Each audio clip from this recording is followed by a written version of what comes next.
I'm with Captain Gouveia, the current chairman of the Private Sector Commission of Guyana. And in recent weeks, the Private Sector Commission has been commenting on a lot of the developments taking place in Guyana with respect to the no confidence motion, the rulings of the Caribbean Court of Justice, and the work of the Guyana Elections Commission. Captain Gouveia, as chairman of the PSC, why is the PSC so interested in what is happening in terms of the electoral process? I would have want to believe that it is a logical understanding by everybody, and so the fact that we need to explain it is actually quite puzzling to me, because people should understand that the development of businesses, the operation of businesses need to operate in a stable environment, one where there's political stability, one where there's the respect for the rule of law, and the private sector have always contributed towards those discussions, towards those developments in our country, because it is vitally important for us to, as we work to enhance and foster investor confidence, that we continuously have to engage with all stakeholders, whether we're talking with the City Council, whether we're talking with the police, whether we're talking with national security at the level of the army, whether we are talking about public infrastructure. So the private sector have always been very involved. And we need to understand the Private Sector Commission and how it is constituted, is to understand that as Guyana started to change under the Desmond Hoyt presidency, when the private sector was being revitalized and reborn, a lot of the private sector organizations started to be come back alive. They became active. So the Georgetown Chamber of Commerce, the Tourism and Hospitality Association was born, the Guyana Manufacturing Association, all of the chambers of commerce in Berbice, in Upper Quarantine, Central Quarantine, in Linden, and the Essequibo Coast. All of these organizations started to be reborn because with the advent of private sector activity, private sector needed to be able to group themselves into lobbying groups to deal with some of the challenges that they face in their day-to-day businesses. And so back in 1992, as the private sector was really ramping up and all of these organizations were mushrooming in the particular subsectors, and they were electing their leaders were all, the presidents of those organizations were all operating separate and apart. There was no collaboration going on between them. And so today, the Minister of, for example, of Trade and Industry could be meeting tourism. Tomorrow he's meeting manufacturing on the same issues. So some senior wise men, businessmen, people like Super Sad and Clifford Reese back in those days, came up with the concept that it would make sense to pull all of these elected private sector leaders into one room where they could then deal with national cross-cutting issues. And that room became the Private Sector Commission. And so while in tourism, the Tourism Association would deal with issues of tourism and the Minister of Tourism, or in agriculture, they would deal with the Ministry of Agriculture, at the level of the Private Sector Commission is where they deal with national cross-cutting issues of national governance, national security, electric power, the ports, national security, elections, issues of governance. And this is where all of the private sector leaders sit down and deliberate on these issues as it affects the entire country, and particularly the private sector. And so the private sector have been exceptionally involved over the years in collaborating with government at the highest level to deal with these issues. And the private sector have really been involved since 1992. The Private Sector Commission was exceptionally involved in lending logistics support, and however form and shape it was requested by the Elections Commission back then. You explained the structure of the PSC. How do you respond to elements in society that suggest that the PSC not genuinely represent the private sector? of the country, the broad private sector, to include farmers and small entrepreneurs, the little man with the shop, and so on. How do you respond to that kind of criticism? But I don't know if I would call it a criticism. I would call it a high level of ignorance. Ignorance because people do not know.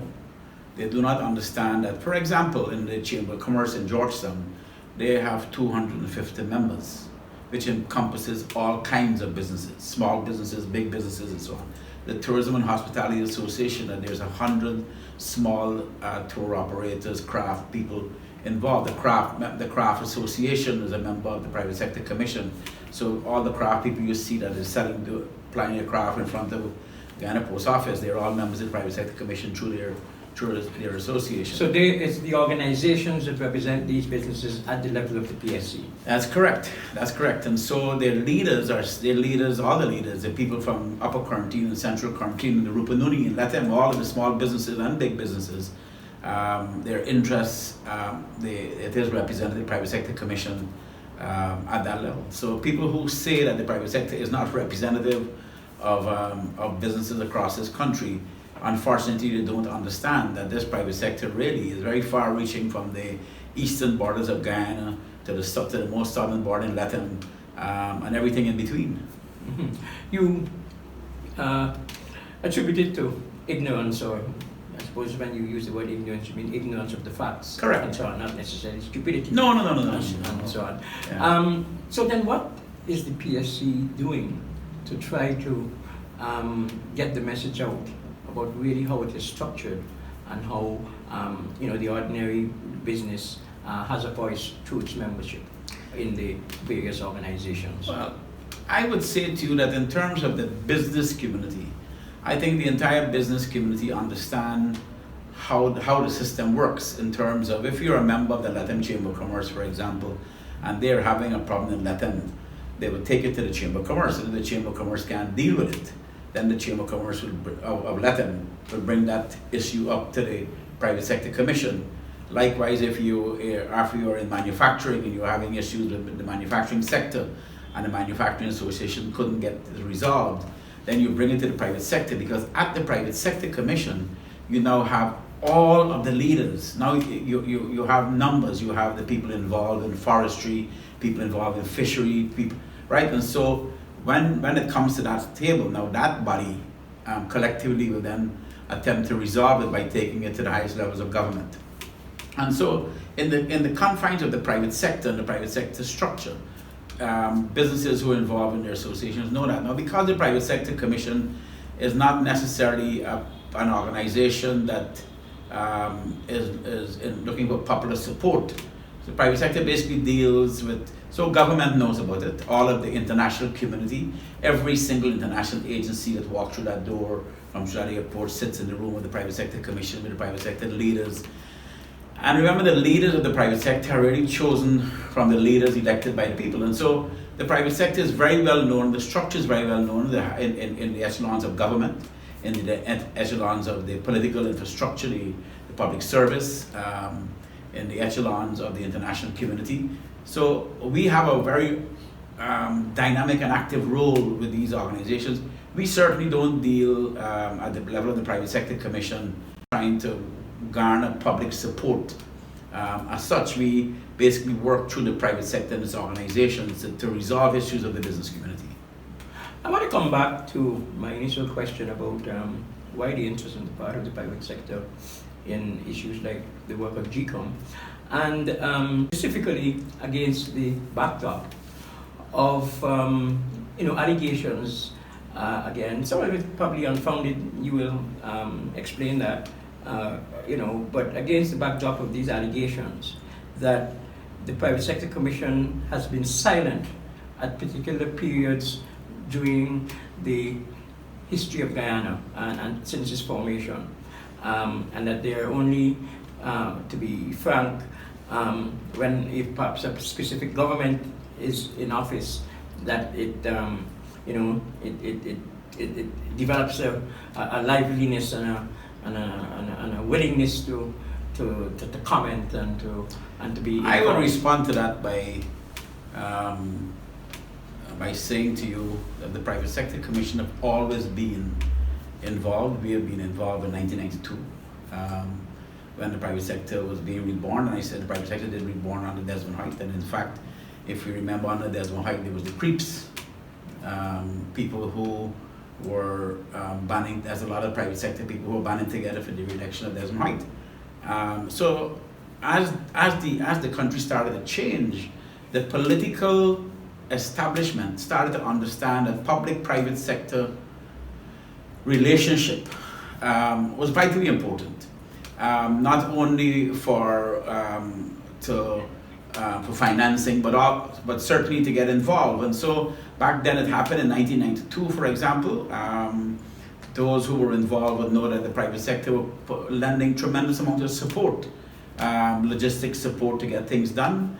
And my own personal involvement, even though as an Army officer I was involved in other areas, but certainly in 1997 was my first real involvement in working with GCOM in providing logistics support to GCOM.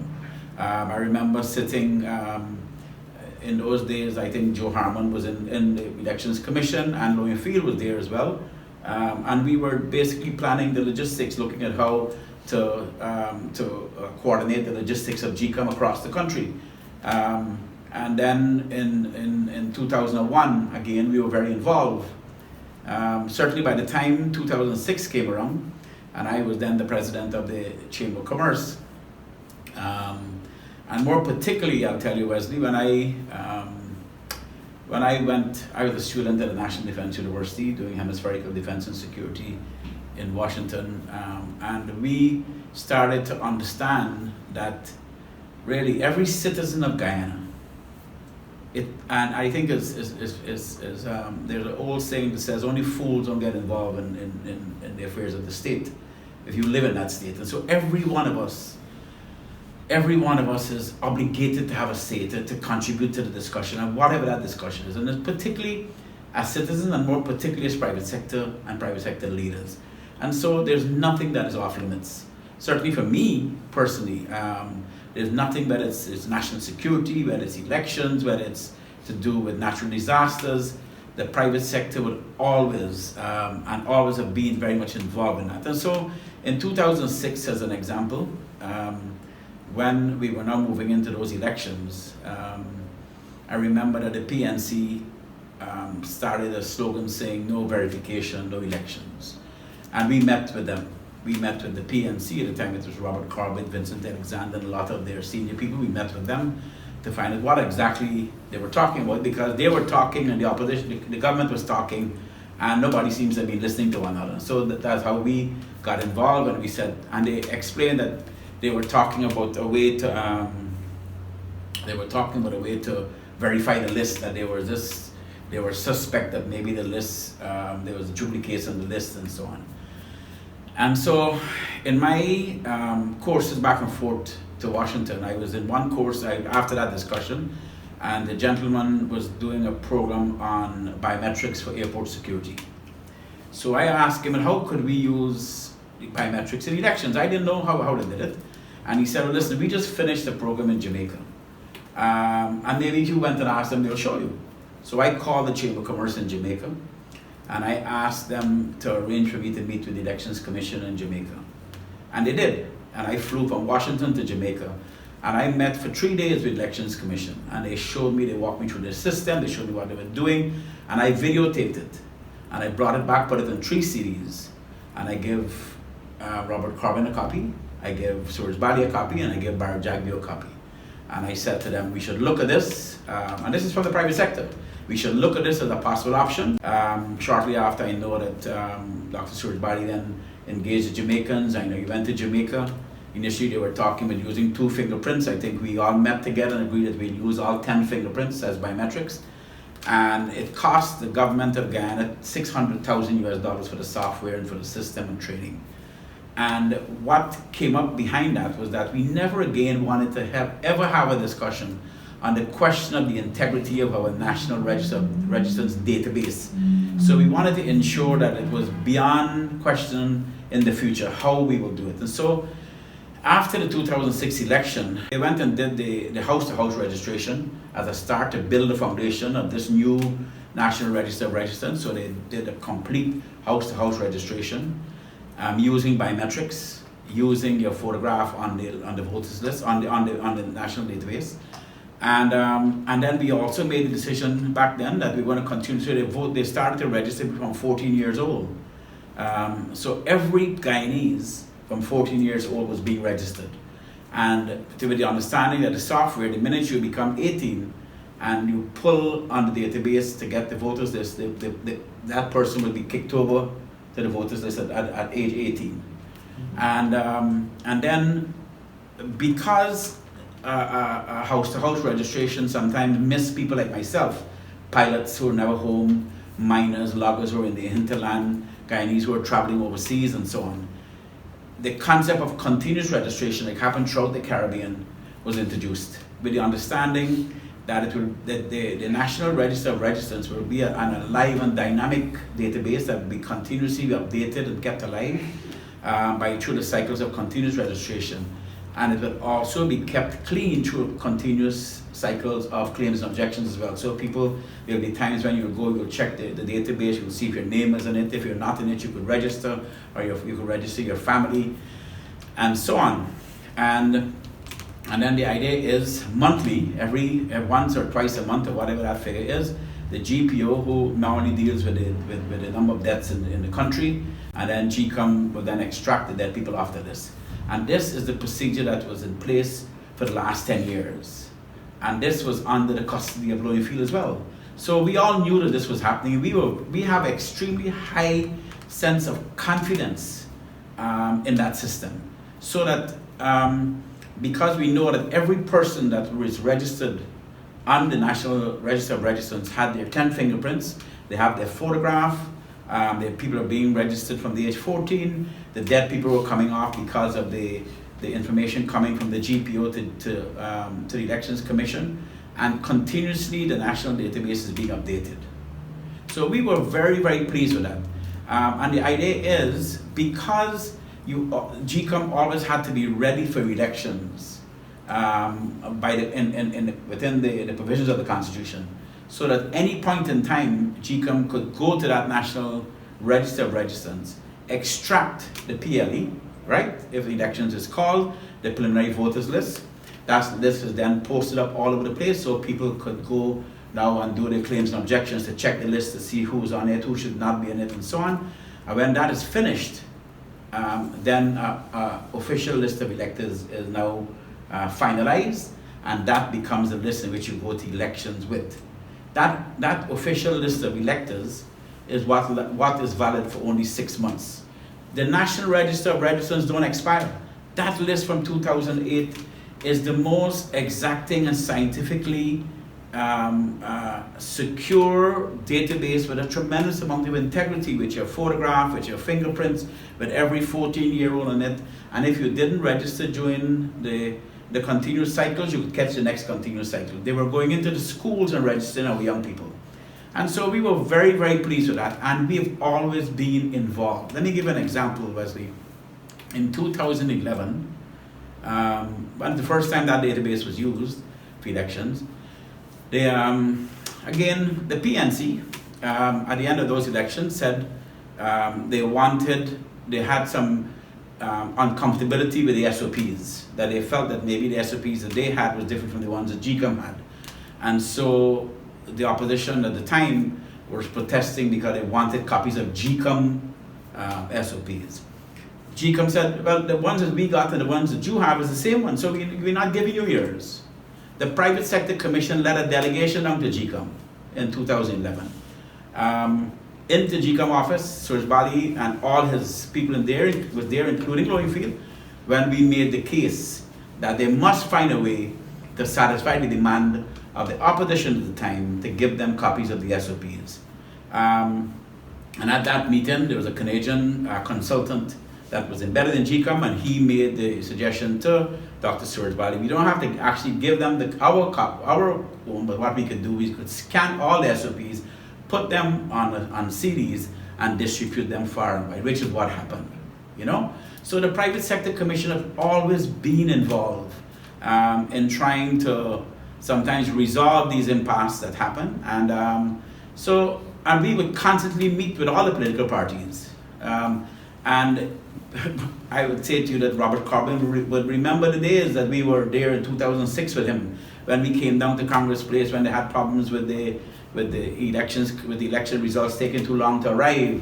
So the Private Sector Commission was always involved. We all also are very involved in terms of becoming accredited observers. We field 2,000 observers working in collaboration with the EAB to put local observers almost in every polling station across the country. We work very closely with the Carter Center, with the Commonwealth Secretariat, with the OAS observer teams. So this is not new to the private sector at all. It's just that maybe people were not always following what was happening in Guyana, but the private sector have always been constantly involved at all times.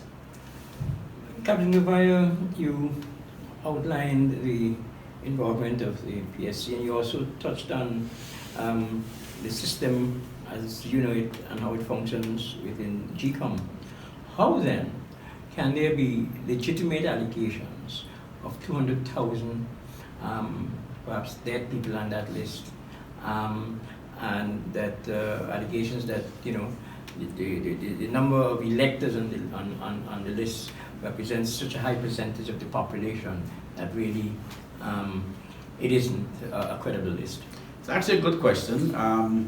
But first of all, let me talk to you about the numbers of the people on our database. Because we're not talking about the voters list, you're talking about the National Register of Registrants. If you have continuous registration, obviously you're dealing with a lot more efficient of a system, because now you're capturing all of the people that you could not have captured in house-to-house registration. Because when the house-to-house registration is over, if you're not at home, you're missed. And so the pilots, the loggers, the miners, intransient workers, Amerindians who don't normally be in one place all the time, and particularly people traveling on business, people traveling for school overseas, or even Guyanese living overseas. Remember, so long as you're a Guyanese, you have every legal right to hold a Guyanese ID card. And so the continuous cycles of registration are actually capturing, in a lot more efficient manner, a lot more Guyanese onto the National Register of Registrants.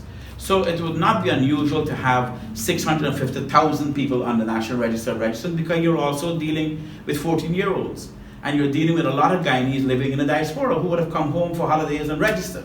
Now, but to vote, it's a different matter. To vote, you have to be in Guyana. There's no residency requirement to vote. So long as you're here in Guyana, you're a Guyanese and you hold a registration, an ID card, you're authorized to vote, and you're on the voters list, and you're on the National Register of Registrants. And so that, to me, would explain very clearly the issue of the size, the number of people on the list, because it's a lot more efficient. But I would say that whoever made the allegation that there are 200,000 people improperly inserted on the National Register of Registrants is very, very, very misinformed. It is just not physically possible. With all the checks and balances, GCOM was actually exceptionally efficient over the last couple of years. And Loingfield knows the system. He's an expert on these systems. And the whole check and balances systems of registering people, of getting onto that system. Like if you went into one of the registration booths, you have people from every political party sitting there, and GCOM. If you go there to register, everybody in the room have to accept the fact of who you are before they actually go through the process of registering you. And then you still take about 2 weeks before you actually get the ID card, while they go through the checks and balances of going to see where you're living and so on. And so the GCOM systems is so tight that it would prevent, and because it also is protected with your fingerprints, with your biometrics. So every person on the list is supported by their biometrics. There's no way you could have 200,000 people added to that list. But the allegations of dead people is a real one, in the sense that, but if that is the case, GCOM will need to explain, and the post office, why the monthly procedure of sending the list of deaths to GCOM. GCOM was not doing their work and cleaning the list. Now I could understand that maybe people who were registered and gone overseas and they died, maybe GCOM would not have known. But that to me would not be a significant number. But what is more significant about this, Wesley, is that deaf people can't vote. And I cannot vote for you. And the reason is, if you understand how tight the GCOM polling station procedures are, when you appear to that polling station and say, my name is Wesley Curtin, and I'm here to vote, there are people from the PPP, AFC, PNC, there's observers, and everybody in front of them, there's a list with the names and your photograph next to that name. And so when you go and say, my name is Wesley Curtin, and you present yourself, everybody looks at the list, find your name and find your picture and associate it, and only then will they take you off. And only then, when everybody in the room agrees that you're Wesley Curtin, that the presiding officer would hand you a ballot paper.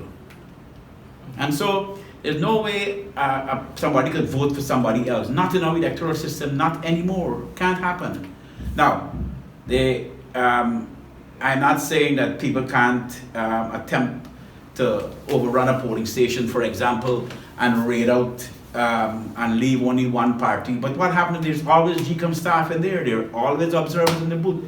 But if for some miracle you raid everybody out of the polling station, then maybe people could overrun the polling station, but that would be an exceptionally unusual and exceptional situation. So you reject the argument that there could be 200. Oh, no. It's absolutely impossible. Let's talk about Guyanese overseas voting. There was a time when overseas voting was allowed. Now, as you pointed out, there could be Guyanese, or there are Guyanese who are resident abroad, who have come home and registered, and whose names appear on that national register. Are you satisfied that it is a good policy to have Guyanese who are resident overseas being eligible to vote simply because they may have been in Guyana at a time when they could register, even though they don't live here? But because of the fact that they may be able to afford to travel and so on, can be here when there's registration going on, and if they care to, can come home at the time of the election and vote. How do you juxtapose that against other Guyanese who have Guyana's interest at heart, might not have been here and cannot be here at a time when the registration process is open to them, and hence don't enjoy the same opportunity as perhaps more fortunate and more resource-rich Guyanese who can afford to be here to register and to be. Do you see any inconsistency? Well, I want to say to you that Guyanese citizenship is a very sacred thing for me, and I protect the right of every Guyanese, regardless of where you live in this world, to be a Guyanese and to be proud of Guyana and to want to participate in what happens in Guyana. And a lot of people who've left Guyana over many years have left for better education, better economic opportunity, maybe, better for their children and so on. A lot of people who left would have preferred not to sometimes, and they really would have preferred to be here contributing to Guyana. And so, and I always like to say that maybe I believe that some of Guyana's greatest assets are out there in the diaspora. And so they have a right to hold the ID card, they have a right to be on that register if they're here, and they could do it. But I believe that you must be here, right? And so if your interest is so high that you feel passionate enough to come back home and vote at the election, that must be your right. Your right to have been registered and your right to vote. To me, it's a sacred right that we must protect. And I absolutely support the right of every single Guyanese who would have taken the time to register, to be in the National Register of Registrants, and so long as nothing disqualifies you from voting if you're insane, and all the other conditionalities that may be there in law, I think I fully support Guyanese coming back home and presenting themselves at the polling station and making their voices heard. The PSC has been on record as not being in support of house-to-house registration. First of all, clarify something for me. Does house-to-house registration necessarily translate into an abandonment of the INRR? Well, if you're talking about continuous registration, if you're talking about claims and objections, you're talking about using the current National Register of Registrants database, because that is built already. If you were going to do house-to-house registration all over again, it means that you're starting to build a new database. It means that you have taken the decision to scrap the current database that was built over the last 10 years at a cost of billions of dollars and human and labor and time and so on and people's effort. And if you started that over again, then you're going to be effectively disenfranchising a lot of people, for example, who would have registered that happen not to be in Guyana today, pilots who might be flying the day you go to my house. And so the registration process, if you went to start over a registration process house to house, first of all, if I'm not at home, I've lost my game. And second of all,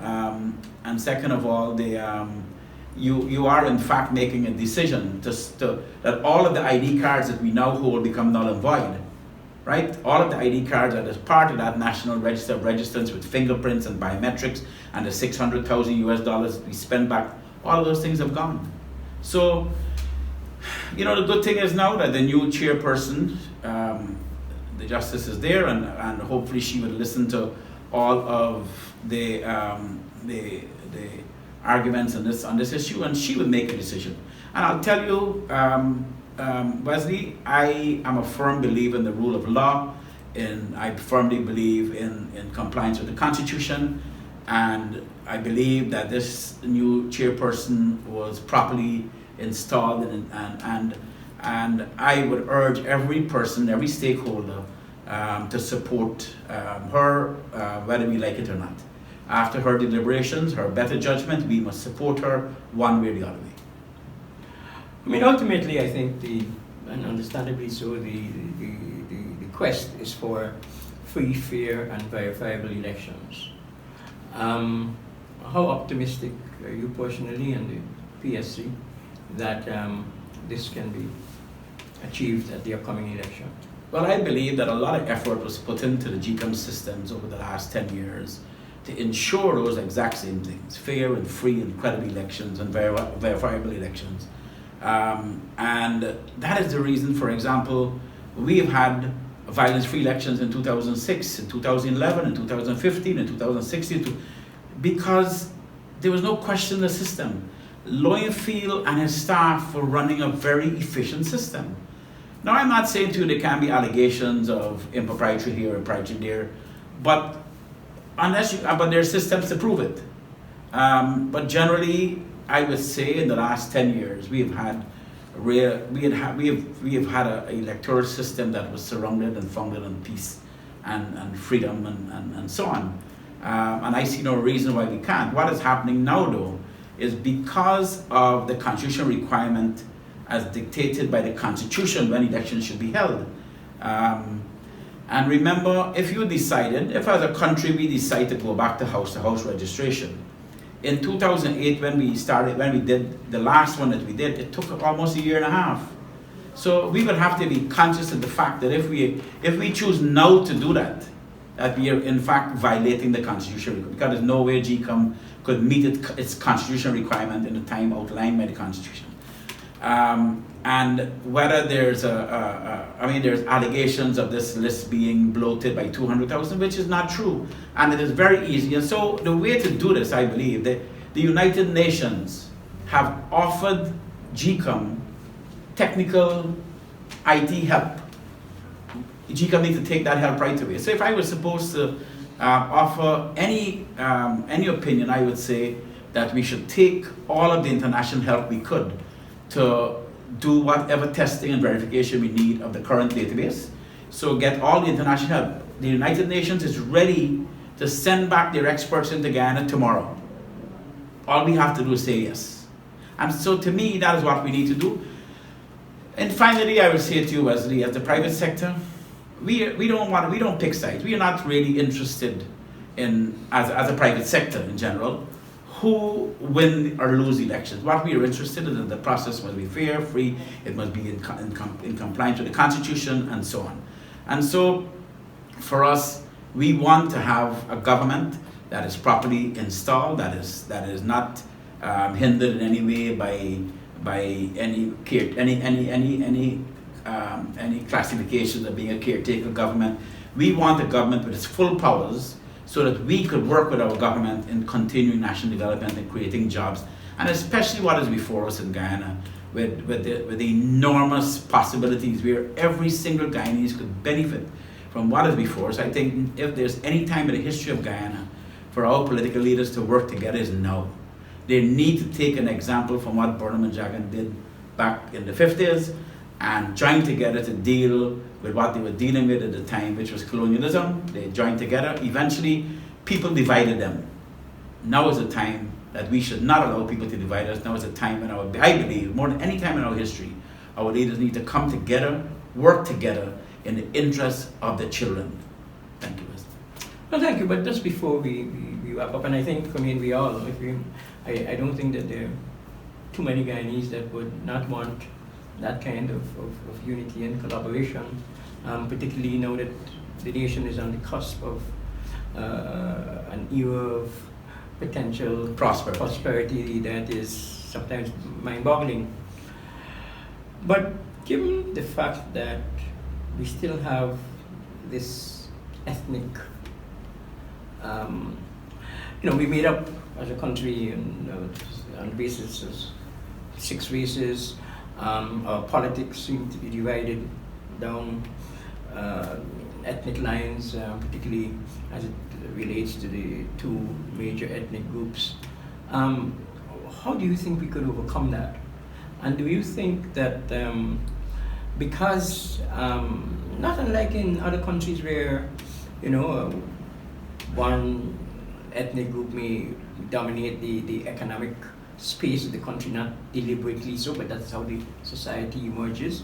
Do you think that the whole question of the composition of the PSC, because business for the most part is not necessarily dominated, but let me say concentrated among a particular set of business people that represent one ethnic group.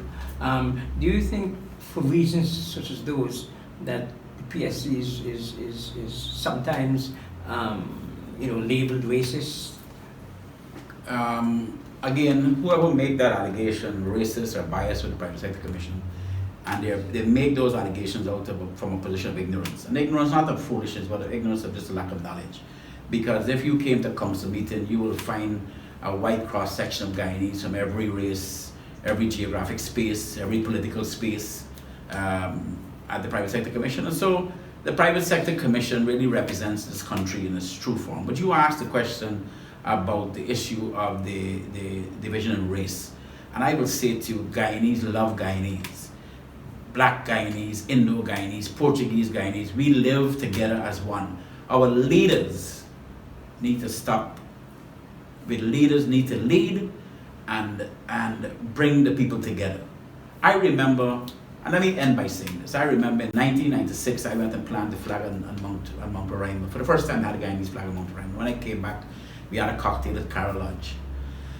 Where we were talking about this, and we were talking about really trying to forge unity between Guyanese. And so in the room, they had maybe 100 people. And I asked everybody to hold hands. And I had Desmond Hoyt on one side and Jagan on the next side. And everybody in the room held hands. And I said, let's hold hands on national. And people held hands. And you could feel the dynamics in the room, and people were so happy. And then I stepped back and I said, in the interest of national unity, I'd like to ask our 2 leaders to hold hands as a show of unity. And I stepped back and took their hands and put them together. And the whole room erupted in joy. I end by saying this. If President Granger and the opposition leader should hold hands and join forces to take our country together, for us to take advantage of what is before us, I think this country will take off like a rocket. Ladies and gentlemen, can I propose that our two leaders, our president and the leader of the minority, join hands in solidarity.